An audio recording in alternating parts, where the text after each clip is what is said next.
Pour vous aider à organiser vos fichiers, Blender dispose d'un système de calque. Alors, contrairement aux logiciels de retouche photo, les calques dans la vue 3D n'ont aucune sorte de priorité entre eux et n'ont pas de notion de pile. Ils sont simplement là pour vous aider à organiser au mieux votre espace de travail. Par exemple, si vous avez un fichier avec une forêt dans laquelle vous avez mis un château, il peut être utile de mettre la forêt dans un calque séparé du château et du coup de n'afficher que ce que vous voulez au moment où vous le désirez.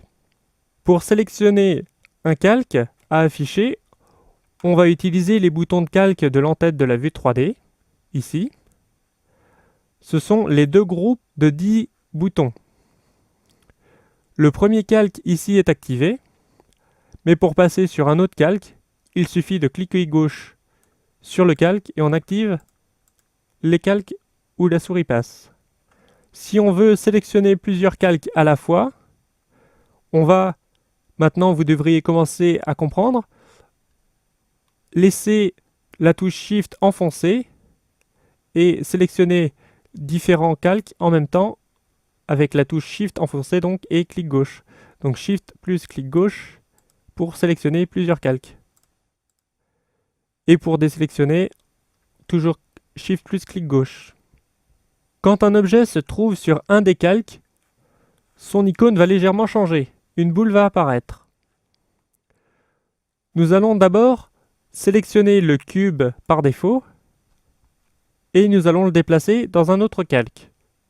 Pour déplacer un objet vers un autre calque, je vais utiliser la touche M comme Move to Layer. M, et ça m'affiche un dialogue flottant dans lequel je vais pouvoir sélectionner le ou les calques cibles. Donc là, par exemple, si je veux déplacer depuis le premier calque vers le deuxième calque, je clique sur l'icône de ce calque et je sors la souris du dialogue.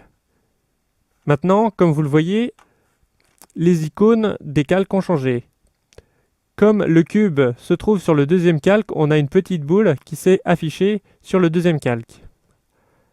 Par rapport à la couleur, si c'est jaune, ça veut dire que l'objet actif se trouve sur ce calque, et si elle est noire, l'objet actif ne s'y trouve pas.